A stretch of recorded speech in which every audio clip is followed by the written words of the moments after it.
नमस्कार, मैं हूं आशीष चित्रांशी और आप देख रहे हैं द न्यूज लॉन्च।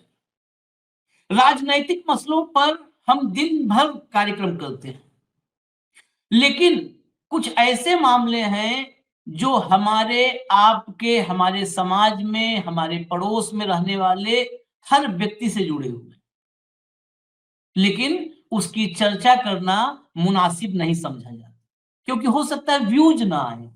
कोई बात नहीं, व्यूज ना आए, मैं शुरू में कह दे रहा हूं, व्यूज ना आए कोई बात नहीं है। अगर आप सभी लोग जो भी जिसके घर में बच्चा होगा, बच्चे को सर्दी जुकाम खांसी होती होगी, आप मेडिकल स्टोर से या कफ सिरप लाते होंगे, कहीं से भी पिलाते होंगे, तो ये खबर जरूर देखिएगा। आज तक आपने तमाम माफिया, भू माफिया, आर्थिक तंत्र में बैठे हुए माफिया, बंदूक बली, बाहुबली तो बहुत लोग कहते हैं, बंदूक बली जो गन कल्चर वाले माफिया, तमाम माफिया देखे। कफ सिरप माफिया की एंट्री हो गई है। ये है तेजी से बढ़ता हुआ भारत, आत्मनिर्भर भारत। कहां खोजोगे तुम, जहां खोजोगे वहां माफिया मिल जाएगा, कफ सिरप माफिया। और जब खोज लोगे तो दुबई भाग जाएगा, लंदन भाग जाएगा, वहां पार्टी करेगा। इससे पहले भी थाईलैंड, पटाया, कहां कहां वो पार्टियां करता था। खैर, जिस माफिया की हम बात कर रहे हैं वो माफिया है या मोहरा है, बड़ा सवाल यह भी है। क्या उसके पीछे कोई ऐसा व्यक्ति बैठा है जो किंग पिन है, असली असली जो है बादशाह वो है? ये मोहरे हैं छोटे छोटे। मोहरा दुबई जा चुका है एक, दूसरा एसटीएफ की हिरासत में है। लेकिन सवाल उससे बड़ा है, जहां पर ये आरोप लगता हो कि एक जाति विशेष पर मेहरबान है सरकार, वहां पर उसी जाति के बाहुबली के तरफ जब उंगलियां उठती हैं तो क्या इंसाफ हो पाएगा? बहुत सारे सवाल हैं।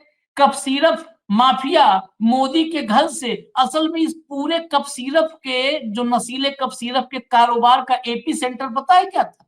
मोदी जी का घर, जिसे 2014 से उन्होंने अपना घर बना लिया, जहां मां गंगा ने बुलाया था। मैं हमेशा मोदी का घर ही कहता हूं। मोदी के घर से माफिया भाग गया। आप कल्पना करिए, क्या इन बाहुबलियों के चक्कर में योगी नपेंगे? क्या ये मौका मिल जाएगा? अखिलेश यादव ने मोर्चा खोल दिया है और सबूतों का जखीरा। कई बार पुलिस की भाषा में कहा जाता है ना कि सबूत, हमने 2 सबूत पेश किए, 4। जखीरा बहुत कम पेश होता होगा। सबूतों का जखीरा सामने है, लेकिन कार्रवाई के नाम पर सिवाय बतौलेबाजी है। मेरे साथ बहुत खास मेहमान इस विषय पर हैं।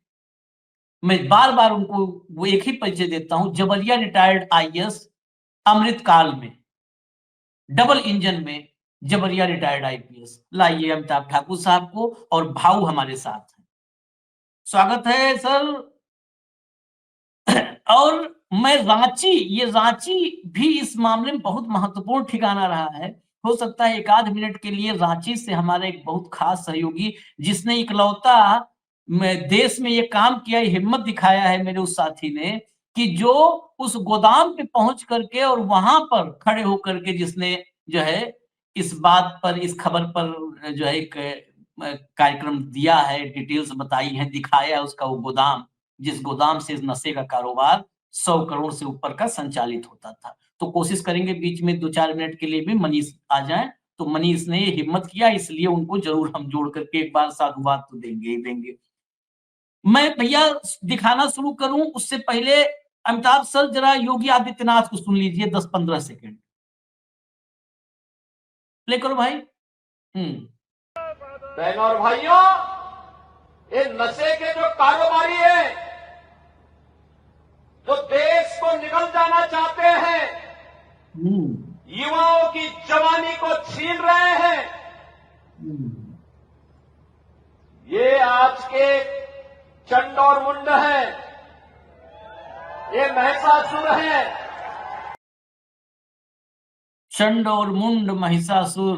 अब कहां से लाए हैं महिषासुर मर्दनी? उपासना करना पड़ेगा। भैया जरा अखिलेश यादव को सुनवा दीजिए, सुनवा दीजिए। और मैं चाहूंगा कि एक बहुत प्रतिष्ठित चैनल ने बहुत अच्छी जानकारी दी है। मैं चाहूंगा कि प्ले किया जाए और मैं ऐसे पत्रकार की सुरक्षा की भी कामना करता हूं। उनकी सुरक्षा की भी मांग करता हूं। और ये दुबई जो भागने का है, कोई पहला मामला नहीं आया है। कोई लखनऊ में मुख्यमंत्री ऑफिस में बैठ करके भू माफिया का काम कर रहा था, उसका भी एक पार्टनर दुबई भाग गया है। वो खुद कहां भागे ये नहीं पता है, वो खुद कहां से ऑपरेट कर रहे हैं नहीं पता है। सरकारी बंगले का कंपनी में एड्रेस होना, बुलडोजर कहां है? जो लोग दिन रात। भारतीय जनता पार्टी माफिया जीवी पार्टी है, माफिया जीवी है। भाजपा में इनकाउंटर माफिया, भाजपा में कफ सिरप माफिया, भाजपा में नीट माफिया, भाजपा में स्क्रैप माफिया, भाजपा में थाना के लिए वसूली माफिया। जितने माफिया देखिए गिनाए इन्होंने, हालांकि कुछ छूट गए होंगे इनसे। नीट माफिया मतलब वो एग्जाम जो नीट होता है उसके माफिया नहीं। बहुत सारे लोग इस दौर में, नशे के दौर में, समझ लें कि बिना पानी मिलाए जो नीट होता है वो वाला माफिया समझ लें कि बिना पानी मिलाए वाले भी हैं माफिया। हाँ, खैर मैं साइड में कहूंगा जरा दिखाइएगा। मैं सवाल अब लेता हूं क्योंकि नहीं तो बहुत समय लग जाएगा। साइड में विजुअल्स और फोटोग्राफ्स दिखाइएगा। गाड़ी का नंबर, जो गाड़ी बाहुबली धनंजय सिंह का है, धनंजय सिंह, धर्मात्मा धनंजय सिंह, समाज सेवी सुशील सिंह। उत्तर प्रदेश में दो नाम को लोग जानते हैं, धर्मात्मा धनंजय सिंह और समाज सेवी सुशील सिंह। इन दोनों से शुभम जायसवाल जो दुबई भाग गया है, इन दोनों से उसके संबंध क्या थे? धर्मात्मा धनंजय सिंह के साथ तो इतने फोटोग्राफ्स हैं, कहा ही अभी अखिलेश यादव ने कि पत्रकार की सुरक्षा भैया काम ना कर सकते हैं, अच्छे अच्छे लोग नहीं बचे। तो धर्मात्मा धनंजय सिंह से उसके इतने करीबी संबंध कि जहां जहां फोटो, मतलब अकेले एक एल्बम बना दो खाली शुभम जायसवाल और धनंजय सिंह का तो शायद बन जाए। अमित सिंह टाटा वहीं का रहने वाला है, ब्लॉक प्रमुख बनने की तैयारी में था, कुछ ही दिन में ब्लॉक प्रमुख बन जाता, वही हिरासत में। उसके और धनंजय सिंह के क्या संबंध थे? वो सॉरी, धर्मात्मा धनंजय सिंह। लोग माफिया और बाहुबली बोलने पे कहते हैं कि नाराज हो जाएंगे, तो धर्मात्मा धनंजय सिंह। अमिताभ सर, उत्तर प्रदेश में क्रिकेट खेलने वाला वांटेड, जब 25,000 का इनाम था तो क्रिकेट खेलते हुए वीडियो आया था। अब कफ सिरप माफिया जितने हैं उन सबके साथ फोटो है। कौन है इस असली, इसमें असली मास्टरमाइंड, किंग पिन कौन है?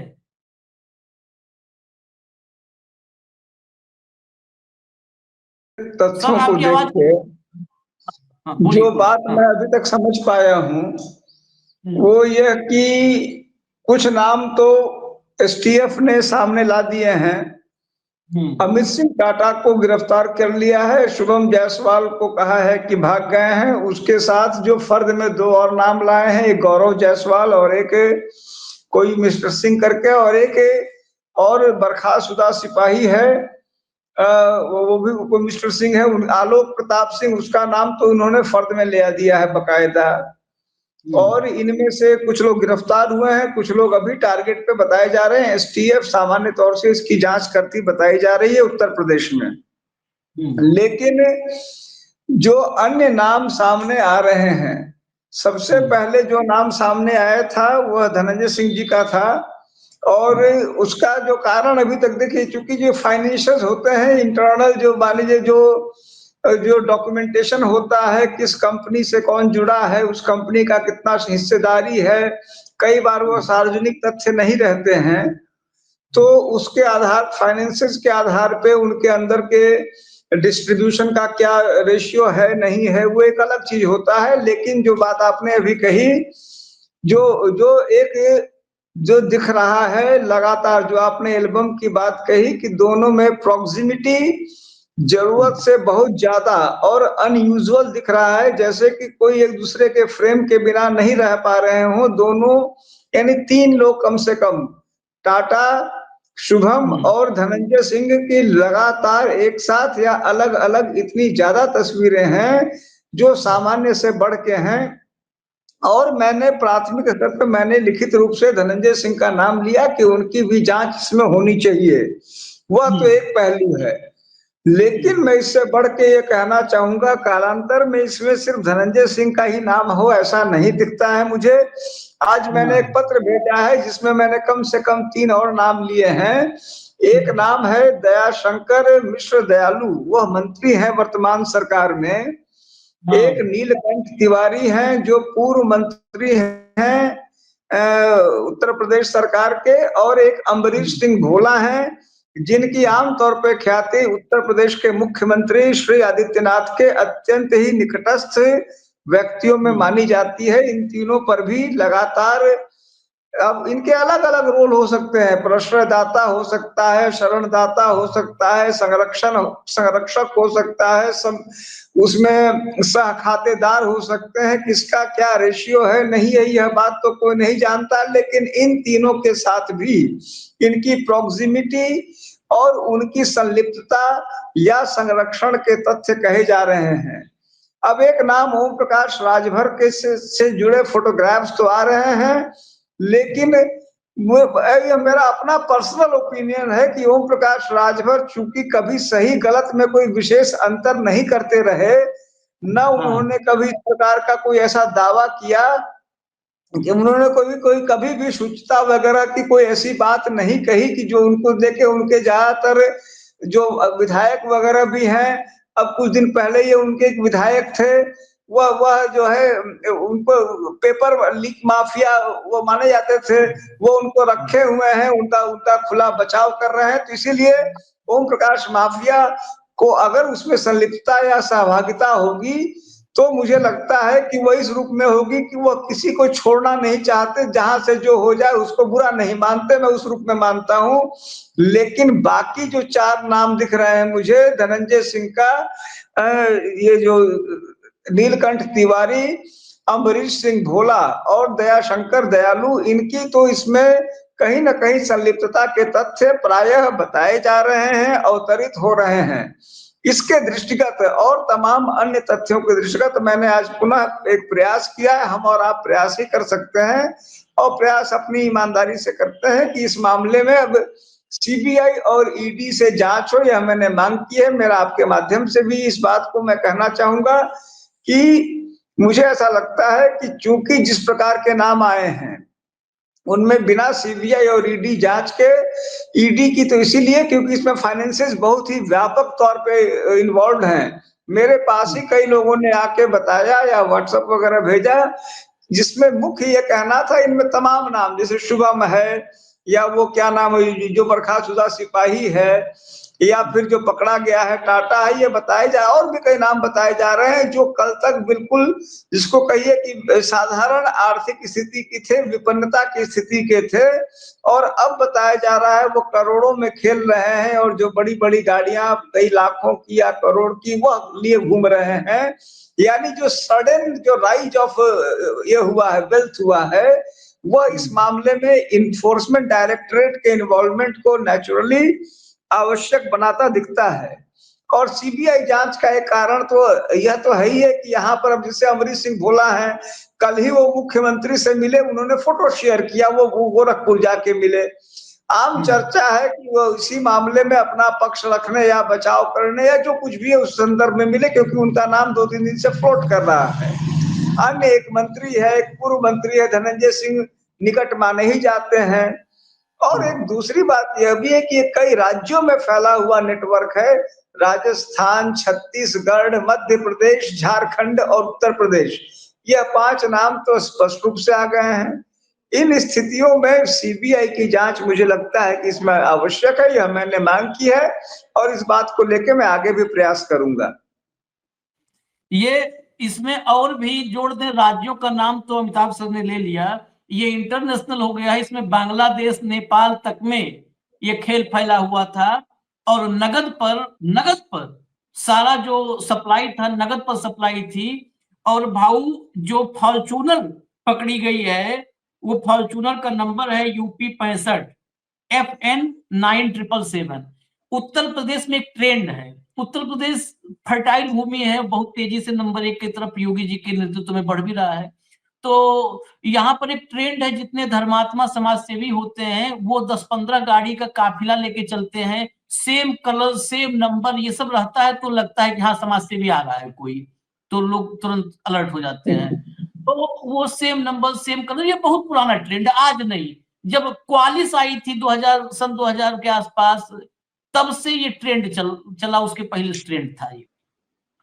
तो ये जो नंबर है, सीरीज है 9777 वाला, यही जो है धर्मात्मा धनंजय सिंह का भी है। अब हम ये कह रहे हैं बार बार, तो वो जो है हो सकता है। अच्छा, एक बात अभी कहा है अखिलेश यादव ने कि पत्रकार और इनकी जान की हिफाजत की मैं कामना भी करता हूं। मैं तो कामना क्या, पत्रकार का खाली बोल रहे हैं।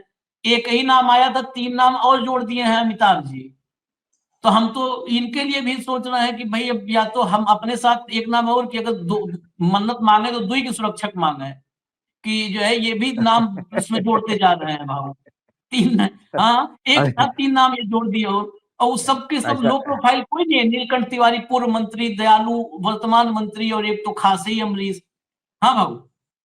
नहीं, सवाल ये है कि यदि कोई नाम आरोप के घेरे में है और वो मुख्यमंत्री के पास जाके फोटो शेयर करता है, तो एक तरह से वो प्रेशर डेवलप कर रहा है, जांच एजेंसियों पे प्रेशर डेवलप कर रहा है कि मैं किसका आदमी हूं, ख्याल रखे। और ऐसा नहीं है कि मेरा नाम उछलने के बाद मुझसे कोई मुख्यमंत्री जी ने दूरी बना के रखी है। ये मुख्यमंत्री जी को समझ लेना चाहिए था कि यदि ये व्यक्ति का नाम उछल रहा है, तो जब तक ये क्लीन चिट नहीं होता, इसको नहीं मिलते वो। लेकिन क्या इसमें कुछ पार्टी फंडिंग में भी पैसा जा रहा था, ये भी देखना होगा। क्योंकि इतना मतलब इतना बड़ा कांड होने के बाद भी जांच एजेंसियों की उदासीनता दिखती है इसमें, कि कोई खास एक आध अरेस्ट हुई है और उसके बाद तो सिर्फ बस बातें बातें हो रही है। यदि अभी तक कुछ इन्वेस्टिगेट किया होगा, यदि अमिताभ जी के पास नाम आए हैं, तो ये नाम क्या एजेंसी के पास पहुंचे नहीं है? यदि पहुंचे हैं तो एजेंसियों ने क्या कभी उनको पूछताछ के लिए बुलाया? सही कह रहे कि धनंजय का क्या, सॉरी, धर्मात्मा धनंजय का क्या संबंध है इनसे? सिर्फ फोटो खींचने के लिए संबंध नहीं है। यकीनन ये पावर प्रोटेक्शन मिल रहा होगा, तभी उनसे पैसा भी ट्रांसफर हो रहा होगा। और इतने सालों से हम देख रहे हैं, नेता यूं ही किसी माफिया को शरण नहीं देता जब तक उससे कुछ नहीं लेता। लगता है आप भी सही कहा कवि हो गए हैं धीरे धीरे। माफिया किसी को यूं ही शरण नहीं देता जब तक उससे कुछ नहीं लेता। वही तो है। और यदि ये कोई माफिया कवि और यदि कोई माफिया बहुत ज्यादा हो जाता है और उसका पैसा बहुत लोगों के पास लग जाता है, तो फिर ऐसे में फिर सब तंत्र एक हो जाता है। प्रशासन, राजनेता और सब मिलके फिर गाड़ियां पलटती है, फिर एक्सीडेंट हो जाते हैं माफिया के, वो मर जाते हैं, पैसा पैसा सारा का सारा हड़प किया जाता है। यही हुआ है यूपी की भूमि पर। तो दुबई बेल आउट किसने किया, सवाल यह है।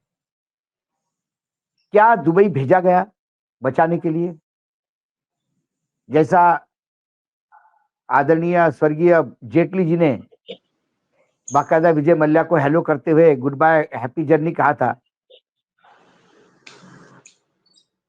और बाद में वो लड़ गए और उसके बाद विजय मल्ल्या ने सब खोल दिया कच्चा चिट्ठा? सवाल इसको आपको, अच्छा ये सब जानलेवा काम हो रहा है, ये अच्छा ये खुद कह भी रहे हैं,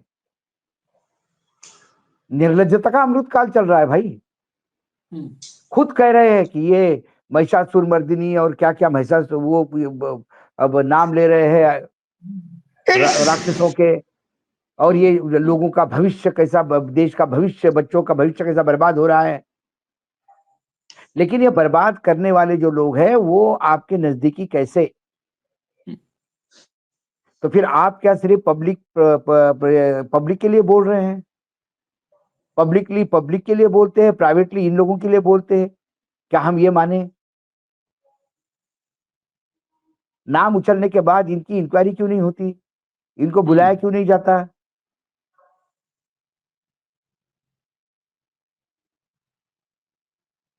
सोनम वांगचुक जैसे तो सोनम वांगचुक जैसे देशभक्त जो है, जिसको गद्दारी का टैग लगा के आप जेल में ठूस देते हो,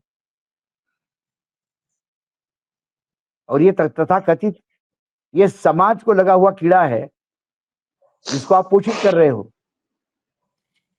इसमें भाऊ एक चीज में अभी विजुअल चल रहा है, दिखा दूं। ये देखिए सैली ट्रेडर्स है, ये एबॉट बहुत बड़ी कंपनी है मेडिकल की। इसकी जांच वाकई गंभीरता से हो जाए तो बहुत बड़े बड़े अभी इसमें घड़ियाल आएंगे जाल में। पूछो, ये एबॉट बहुत बड़ी फार्मा कंपनी है। एबॉट आखिर इसको कैसे सप्लाई दे रही थी, एबॉट और इसके बीच में संबंध कैसे बना, एबॉट और इस मतलब माफिया, कफ सिरप माफिया के बीच में कैसे डील हुई, बहुत सारे सवाल है। एबॉट बहुत बड़ी कंपनी है फार्मा की। अब हम सब देखते होंगे घर में दवाई लाइए तो एबॉट की बहुत सारी दवाइयां मिलती हैं, जैसे सिप्ला वगैरह है वैसे एबॉट है। एबॉट का वहां पर बोर्ड लगा हुआ है। और ये सैली ट्रेडर्स है, ये रांची का गोदाम, जिस गोदाम को सील किया जा चुका है, ये रांची का गोदाम। ये सब जो विजुअल्स हैं ये मनीष ने किए हैं वहां रांची में। तो ये सब रांची का है। बस अब हटा दीजिए इसको, मैं हटा दीजिए। मैं जरा अमिताभ जी के पास एक सवाल और भी महत्वपूर्ण है। अमिताभ जी के पास अमिताभ जी, ये जांच के लिए चिट्ठियां तो आप लिख रहे हैं, लेकिन एक रिवर्स साइकोलॉजी चलती है। भाऊ ने जो कहा, हम लगातार भाजपा में देख रहे हैं, वो जिसको बचाना होता है उसी के मर्दन की बात करते हैं कि महिषासुर है, इनको मार देना है। और सामने वो दिख रहा है, सामने दिख रहा है। शुभम गया दुबई, इतने सारे तो आए नहीं। अमित सिंह टाटा पर ये गाड़ी रुक जाएगी घूम फिर के, ऐसा तो नहीं है कि इतने इसमें जो है जलेबी छान दिया जाएगा कि आखिर में कुछ नहीं निकलेगा। मुझे क्योंकि संदेह होता है, जो नाम आपने लिए हैं, मुझे इसलिए संदेह है, जो नाम आपने लिए हैं मुझे यकीन ही नहीं है कि उन नामों पर जांच होगी या जांच के दायरे में वो नाम लाए जाएंगे। देखिए, मैं आपसे इस बात से पूरी तरह सहमत हूं कि खास करके मैं देख रहा हूं श्री आदित्यनाथ के शासनकाल में, और कई बार इसकी तुलना अगर मैं कर रहा हूं पूर्व की तमाम सरकारों से, मायावती जी की सरकार से, अखिलेश यादव जी की सरकार से, तो मुझे लग रहा है कि कहीं ना कहीं खुली तौर पे निर्लज्जता मौजूदा जो उत्तर प्रदेश की सरकार है उसमें ज्यादा दिख रही है। आपको स्मरण होगा अच्छी तरह से, जैसे कल मुझे याद आया धनंजय सिंह जी ने लिखा कि इसकी सीबीआई जांच हो, और मैं सीबीआई जांच चाहता हूं। मुझे याद है अमरमणि त्रिपाठी उनके मंत्री थे मायावती जी के, और वो भी बड़े वो प्रिय माने जा रहे थे, और उन्होंने उसी प्रकार से सिफारिश की थी। और ऐसा सुनने में आया था कि उन्होंने समझा दिया था कि मैडम मैं निर्दोष हूं, आप सीबीआई जांच की सिफारिश कर दीजिए। मैडम सिफारिश की, सीबीआई जांच हुई, और जो उसका परिणाम रहा आपने हमने सबों ने देखा। तो कम से कम मायावती जी, जो आमतौर पे लोगों से तटस्थ मानी जाती थी, वह ज्यादा सेंसिटिव थी पत्रकारों को लेके, अखबारों को लेके, समाचारों को लेके रिएक्ट करती थी, उन पर कार्रवाई करती थी। आपको याद है कैसे रमाकांत यादव को अपने यहाँ बुला के अपने अपने इसको लेके वो बहुत ही कॉशियस रहती थी कि मेरी इमेज पे धब्बा न लगे। वही हाल मुझे लगता है अखिलेश यादव जी के समय, चूंकि आमतौर पे सब मान लिए थे कि समाजवादी पार्टी गुंडों को पोषित कर रही है, तो उसको बचाने के डर से कई बार बहुत ही तगड़ी कार्रवाई हो जाती थी और ठीक ठाक कार्रवाई हो जाती थी। मौजूदा सरकार ने, जो आपने कहा, एक अजीबोगरीब ट्रेंड बना लिया है, और न रहेगा बांस न बजेगी बांसुरी के हिसाब से उन्होंने पत्रकारों का ही गला हुआ। तो ईश्वर की कृपा मैं कहूंगा कि उन्होंने आप लोगों को जैसे मतलब जैसे कहते हैं कि अचानक से मरुभूमि में उत्पन्न कर दिया, यूट्यूब वगैरह डाल दिया, सोशल मीडिया डाल दिया, ताकि ऑल्टरनेट वॉइस कम से कम सामने आ पाए। अन्यथा वो सीधे गला दबा देते हैं, समाचार पत्रों को सीधे चला जाता है कि यह समाचार नहीं प्रकाशित होना है तो नहीं होना है, कहानी खत्म हो जाती है। और धीरे धीरे जो आपने बात कही, अभी कुछ दिन अभी आप वहां शायद आपकी जानकारी में हो, इसी प्रकार से एक मामला अखिलेश दुबे का उछला था, जो यूपी के इस समय एसटीएफ में एसटीएफ में एक अफसर हैं श्री अमिताभ यश, पिछले 8 या 9 साल से उसके मुखिया हैं। उन पे अनवरत समस्त गंभीर आरोप लग चुके हैं। जमीन हथियाने का आरोप लग चुका है, अवैध धन अर्जन का आरोप लग चुका है। लोगों 3-3 4-4 जो है योगी जी के जो विपरीत माफिया के लोग हैं, जैसे कि जो अब सब दिवंगत हो गए, उन सबों ने उन पर यह आरोप लगाया कि हमारी हत्या करा देंगे, और उसी मोड में हत्या हुई। इतने गंभीर आरोप लगे, लेकिन 8 साल से वो एसटीएफ के हेड हैं, और यह जांच भी वो उन्हीं के अधीन हो रही है। आम तौर पे उनके लिए यह स्पष्ट रूप से पूरे प्रदेश में माना जाता है कि श्री योगी जी के निर्देश पे या उनके साथ कुछ माफियाओं को संरक्षित, पुष्पित, पल्लवित किया जा रहा है। आमतौर पे धनंजय सिंह जी का भी उसमें से एक नाम सर्वसम्मति से लिया जाता है। इन स्थितियों में यह बात सही है कि इनमें से किसी भी नाम पे कार्रवाई होगी नहीं होगी, उसका ईश्वर मालिक है। हम और आप कुछ दिन तक, चूंकि हमेशा नए मामले आ जाते हैं, हमारी आपकी दृष्टि भी सीमित रहती है, हिम्मत, औकात, ताकत और स्थितियां भी सीमित हैं, और यह सब जो लोग निकल जाते हैं अखिलेश दुबे पे। अब वहां पर एक पुलिस कमिश्नर थे अखिल कुमार, वह लगातार मेहनत करके कर रहे थे, उनको हटा दिया। एक रघुवीर लाल आए, परसों तरसों उन्होंने एक लिस्ट, उन्होंने कहा 47 में से 37 आरोप झूठे पाए गए, फर्जी पाए गए। उसमें एक नाम मेरा भी लिया कि अमिताभ ठाकुर का आरोप भी झूठा पाया गया। हमने उनको एक लीगल नोटिस भेजा है, जबकि उसमें अभी भी वो जांच चल रही है, और जांच चलते में भी उन्होंने क्लीन चिट दे दिया और मुझे ही झूठा बता दिया। तो यहाँ जो उल्टी गंगा है, तो कोई बड़ी बात नहीं है कि इन सबों को कल को पता लगे 2 दिन 4 दिन 6 दिन बाद वीक चार्जशीट जाए, अमित टाटा फिर मुस्कुराते हुए निकल जाएं, और सब कुछ कहानी यथावत चलती रहे। क्योंकि इसमें कोई शक नहीं कि शासन इस तरह की है कि जिसने, चूंकि मीडिया पे अपना, मीडिया की हिम्मत आमतौर पे नहीं है मेन स्ट्रीम मीडिया की सच दिखा दे, इन स्थितियों में सारी कहानी खत्म हो जाएगी, इनका ऐड मिल जाएगा, इनका भय हो जाएगा, और इनकी वाहवाही की एक राम कहानियां चलने लगेंगी। इतना गंभीर मामला हमारे आपके निगाहों से ओझल हो जाए, इस बात की पूर्ण संभावना।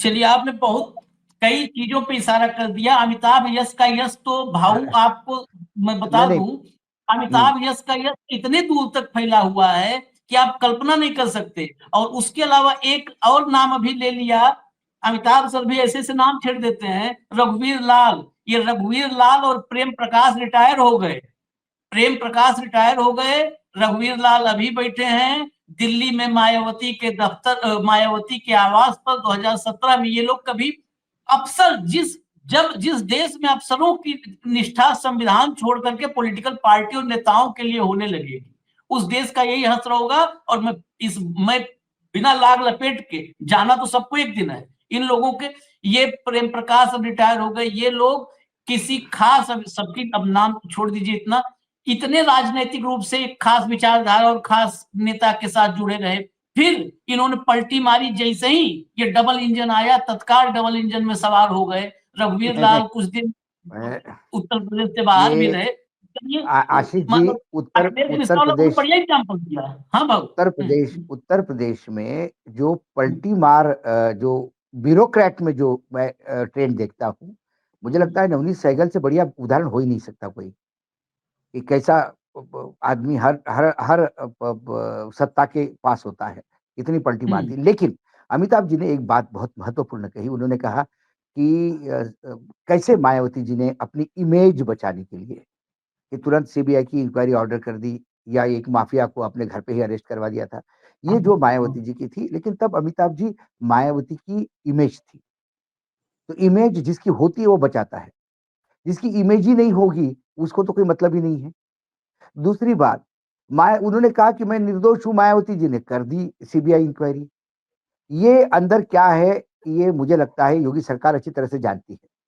कल सीबीआई इंक्वायरी हो गई तो सीबीआई किसके अंडर आती है? सीबीआई अमित शाह जी के अंडर आती है। आप इमेजिन करिए, ये कहीं सीबीआई ये तार मुख्यमंत्री तक नहीं छोड़ दे तो ये गलती सीबीआई की नहीं करेंगे ये, क्योंकि मालूम है सीबीआई की इंक्वायरी ऑर्डर करवाना मतलब अपनी गर्दन कसाई के हाथ में देना। तो ये एसटीएफ में ही खेल होता रहेगा, जैसा आपने कहा कि वो क्लीन चिट दी जाएगी, चलती इन्वेस्टिगेशन में ही क्लीन चिट देती जाएंगे। और आपने बिल्कुल सही कहा कि एक आध दिन वो टाटा जो है वो भी टाटा बाय बाय करते हुए चार्टर्ड से कहीं एक व्हाइट कॉलर बन के चला जाएगा। आखिर तक ये प्रश्न सदियों तक पड़ा रहेगा कि ये कप सिरप का माफिया कौन? या हवा में उत्पीड़ित हुआ, या जैसे प्रधानमंत्री हमारे नॉन बायोलॉजिकल है, वैसा ही नॉन टेक्निकल है, नॉन मैन्युफैक्चरिंग सेक्टर का है, ऑटोमेटिक ऐसा हवा में एक एक बॉटल पैदा हो गई धनाधन। ये प्रश्न, मुझे इस प्रश्न का उत्तर दिखाई नहीं देता, क्योंकि सत्ता के नजदीकी लोग जहां पे इन्वॉल्व हो और सत्ता एक विशिष्ट जाति को प्रोटेक्ट करने के लिए लगी हो और सत्ता निर्लज्जता की चद्दर ओढ़ी हो, तो फिर वहां से अपेक्षा नहीं। लेकिन हाँ, आपने कहा आप एक सिविल सोसाइटी के तहत बहुत लगातार हर चीज पे लड़ते हैं। आज सौभाग्य है हमारे दर्शकों का और हमारा भी कि आप आज हमारे चैनल पे आए। लेकिन ये जो लड़ाई आप जो कर रहे हैं, इस लड़ाई में कम से कम मैं आशीष जी की तरफ से इतना आश्वस्त दे सकता हूँ। कभी-कभी मैं आशीष जी के वो अधिकार खींच लेता हूँ अपनी तरफ आश्वासन देने में, कि इस लड़ाई में हम पूरी साथ देंगे, क्योंकि ये लड़ाई मात्र किसी माफिया के खिलाफ नहीं है। ये लड़ाई इस देश के भविष्य को बचाने की लड़ाई है। इस देश के हेल्थ सेक्टर में जो इतना बड़ा वो गंदगी फैली है, उसे साफ करने की, क्योंकि कई बार लगता है कि अपना दायित्व एक सामाजिक व्यक्ति होने के नाते समाज के प्रति भी है। चलो ठीक है, राजनीति पे हम बोलते हैं, विश्लेषण करते हैं, लगातार सरकारों को घेरते हैं, सत्ता विपक्ष इनकी भी कमियां उजागर करते हैं। लेकिन समाज में ये जो दैत्य फैले हैं, ये बहुत ज्यादा मेडिसिन सेक्टर में, जो आशीष ने कहा कि आशीष, मेडिसिन अपने आप में इतना बड़ा भ्रष्टाचार का अड्डा है, आप सोच भी नहीं सकते। भयानक भ्रष्टाचार का अड्डा है, भयानक भ्रष्टाचार का अड्डा है। इसलिए हम लोग तो चलाएंगे हम इसकी खबर को और आगे, क्योंकि हम मान लिया उतना समय नहीं भी दे पाएंगे, लेकिन जो है अमिताभ जी इसमें अभी और नाम और कड़ियां, क्योंकि उनके पास इनपुट भी आते रहते हैं, उनके पास इनपुट आते रहते हैं। आज कहता रहा हूँ कि जब अफसरों की बात आई, अब हम उस पे जाएंगे तो अलग ही कार्यक्रम हो जाएगा। नहीं तो कैसे 8-8 साल से बैठे हुए हैं। और सोचिए उत्तर प्रदेश, मेरे तो जानकारी में एक बात और आई, चलते-चलते बोल ही देता हूँ, मन में नहीं रख पाएँगे हम, आदत नहीं है। मेरी जानकारी में आई कि एसटीएफ के साथ एटीएस भी उन्हीं के पास है। अब सोचिए एक ही अफसर, फिर तो पूरा पुलिस विभाग के सब अफसरों को छुट्टी दे दो, एक ही अफसर।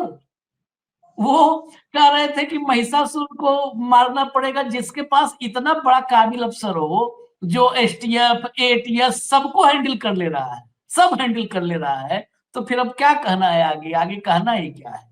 खैर, इजाजत दीजिए। धन्यवाद सर, धन्यवाद, बहुत-बहुत धन्यवाद अमिताभ सर आपको। बहुत धन्यवाद। नमस्कार। नमस्कार। नमस्कार।